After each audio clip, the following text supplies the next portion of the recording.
امام ابو حنیفہ رحمۃ اللہ تعالیٰ علیہ کے بارے میں ایک اور واقعہ آتا ہے کہ ایک جماعت ان کے پاس آئی اور ان کا عقیدہ یہ تھا کہ امام کے پیچھے قرات جو ہے یہ کرنی چاہیے۔ اس کے بارے میں پہلے یہ سماعت کر لیں کہ اللہ رب العزت نے اپنی لاریب کتاب قرآن مجید فرقان حمید میں فرمایا وَإِذَا قُرِئَ الْقُرْآنُ فَاسْتَمِعُوا لَهُ وَأَنصِتُوا لَعَلَّكُمْ تُرْحَمُونَ۔ فرمایا جب قرآن پڑھا جائے، وَإِذَا قُرِئَ الْقُرْآنُ جب قرآن پڑھا جائے، فَاسْتَمِعُوا لَهُ وَأَنصِتُوا تو پھر اسے خاموش ہو کے سنو، اسے توجہ کے ساتھ سنو،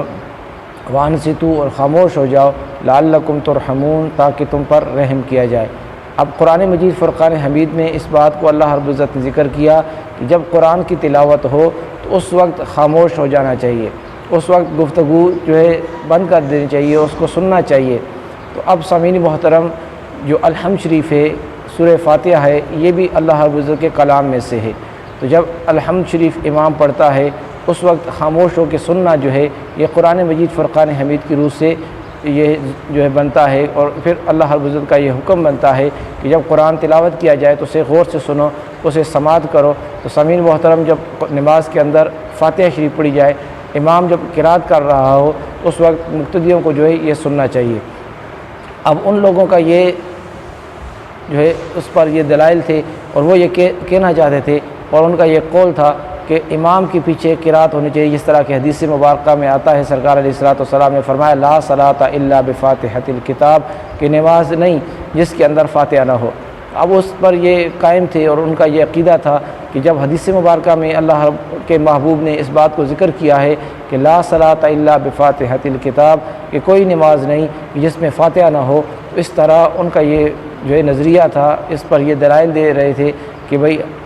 امام کے پیچھے جو ہے یہ قرات ہونی چاہیے، فاتحہ شریف پڑھنی چاہیے، اور جب تک فاتحہ نہ پڑھی جائے اس وقت تک نماز نہیں ہوتی۔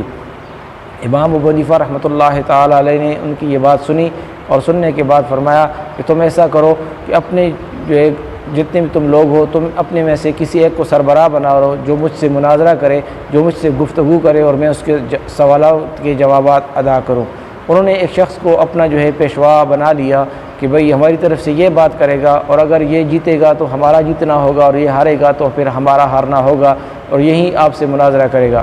امام ابو حنیفہ رحمۃ اللہ تعالیٰ نے اسے کہا کہ آپ نے اس کو اپنا امام بنا لیا ہے، اس کو اپنا پیشوا بنا لیا ہے، اب اس کی بات تمہاری بات ہوگی، اس کا کلام تمہارا کلام ہوگا۔ انہوں نے کہا بالکل یہی بات ہے۔ امام ابو حنیفہ رحمۃ اللہ تعالیٰ نے کہا کہ جب مجھ سے بات کرنے کے لیے تم جو ہے اس گروہ میں سے ایک بندے کو سربراہ بنانا پڑ گیا اور تم نے اسے سربراہ بنا لیا، اب اس کی بات تمہاری بات ہے، اس کی گفتگو تمہاری گفتگو ہے، یہ تمام کی طرف سے گفتگو کرے گا، اور جو میں گفتگو کروں گا یہ سنے گا، تو اس کا سننا تمام کا سننا کہلائے گا۔ جب دنیا کے اندر یہ معمول ہے تو پھر اللہ رب العزت کی بارگاہ میں کس طرح ہر بندہ اپنی اپنی جو ہے قرات کر سکتا ہے؟ تو حدیث مبارکہ میں آتا ہے سرکار علیہ الصلوۃ والسلام نے فرمایا